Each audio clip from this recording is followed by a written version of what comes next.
That Damn Buzzing Sound by Ariel Lowe. Over the past month, I've been hearing this intermittent buzzing sound. At first I thought I'd be able to tune it out, but it just became more obnoxious over time. It transformed into a constant, vibrating noise in the back of my head. It was difficult to focus on anything.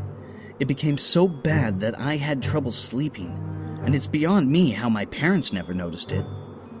You know what they say, though. You lose hearing with age, so I wasn't surprised when they gave me confused looks. Tyler, my neighbor, heard it too, and I was relieved at that. It meant I wasn't going crazy. He's actually the one that brought it up when we were in my bedroom playing video games. So with him at my side, I was determined to find the source of this noise.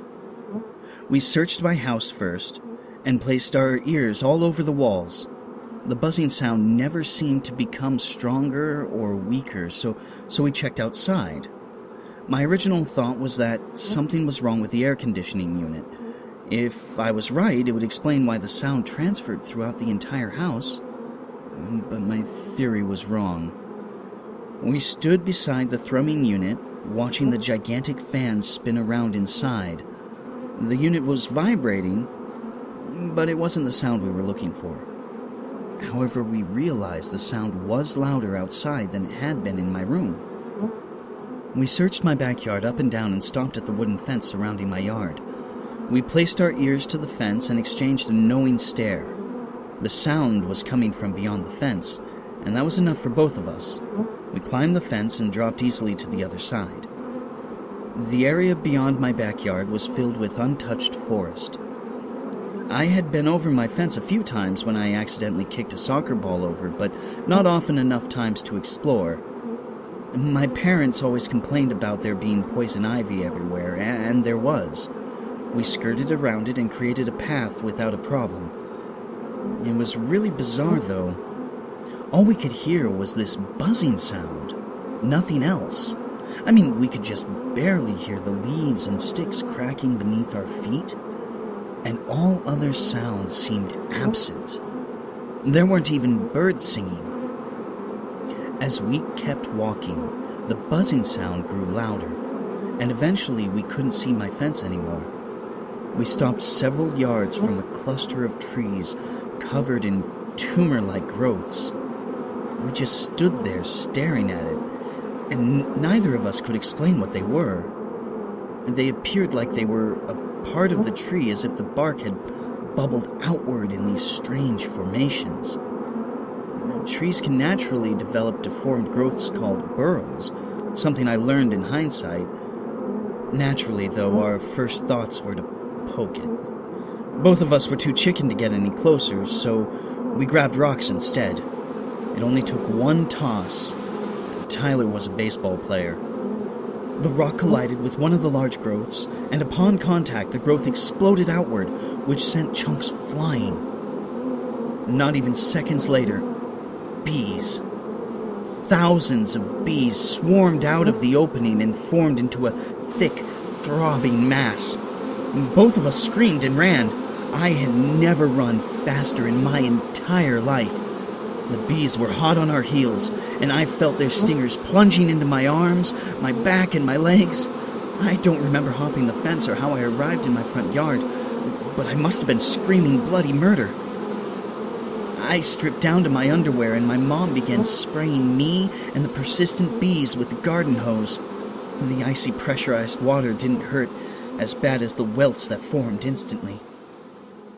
I was ushered into the kitchen, and my mom began meticulously removing the stingers with a pair of tweezers. She lost count of how many she removed from my body. I was only allowed to change into dry underwear since the stings needed to be iced.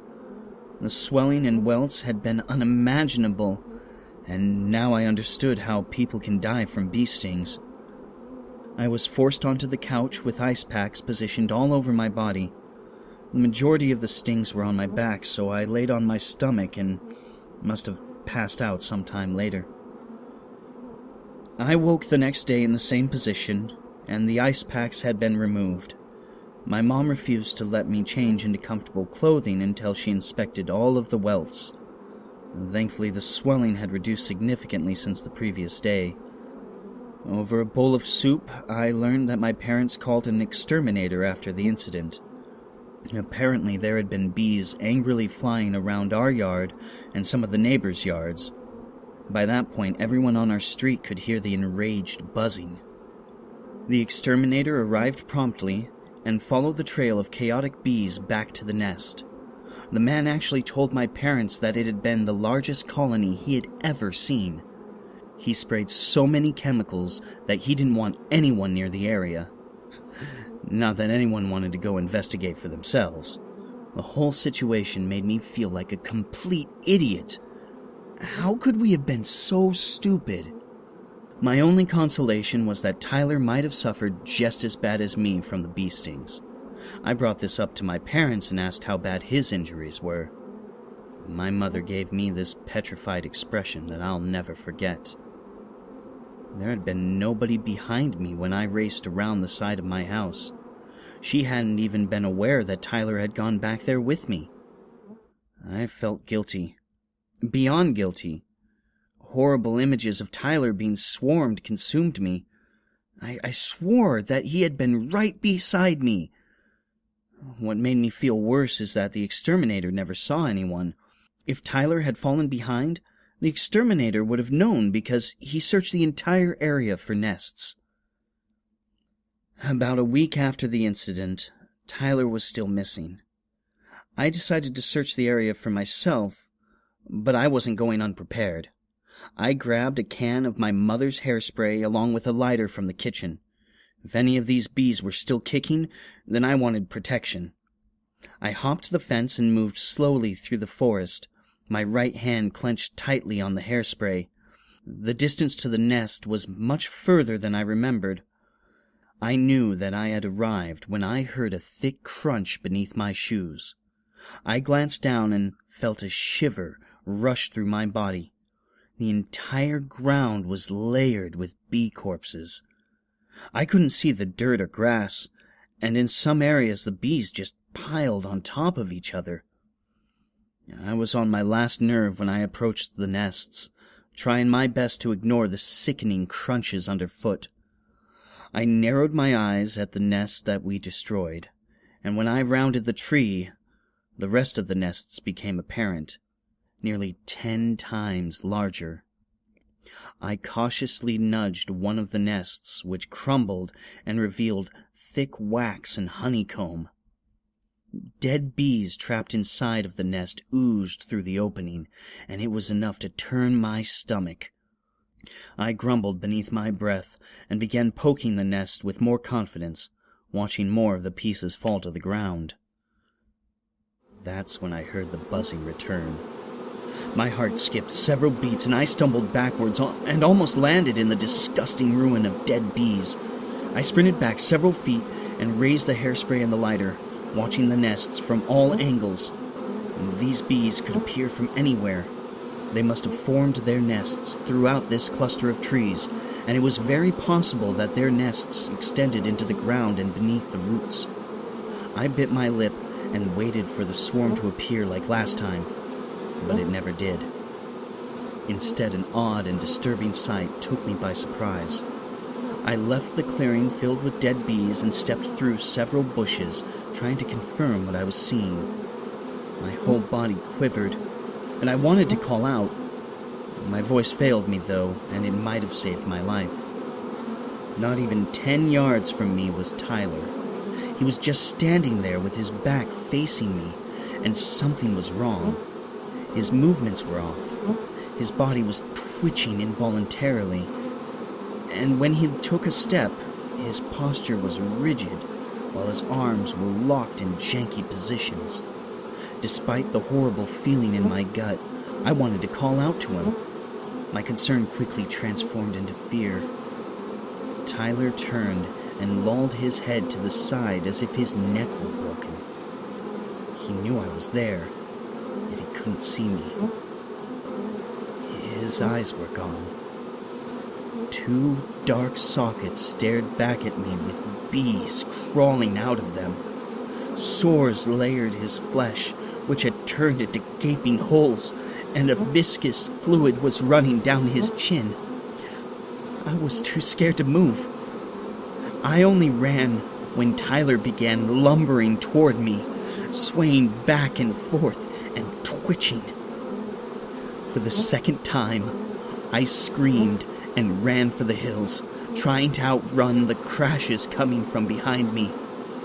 When I scrambled over the fence, I felt wood scraping my skin, but I didn't care. I pounded on the back door crazily and slammed it shut once my mother let me inside. She didn't understand much of what I was saying since I was hysterical, but she gathered that I had found Tyler's body in the woods. By the time the police arrived, they waited for me to calm down so I could explain what I saw. I was a mess, and they must have thought I was nuts. They searched in the area where I saw Tyler, but they didn't find him. They found his body yards upon yards away by a creek. Tyler had been reclined on his knees with his forehead against the ground, immobile and dead. I refused to ID him. I couldn't see those empty eye sockets again. When I recovered from the event, I wanted to know what happened. I emailed the pathologist who performed Tyler's autopsy and practically begged for answers. I needed a logical explanation for what I saw. He explained how they were going through routine procedure when they hit a minor roadblock. When they sliced Tyler open, dead bees poured out. His body had been literally bloated with bees. His eyes were missing. His jaw was broken, completely unhinged. His teeth were gone, along with his tongue, which was replaced with wax. The worst part was this. His organs were gone. All that was left was the skeleton, muscles, and tissues, which seemed to be the base for the extreme amounts of honeycomb within his chest cavity. The pathologist's only theory was that the bees devoured his organs. But bees aren't carnivores.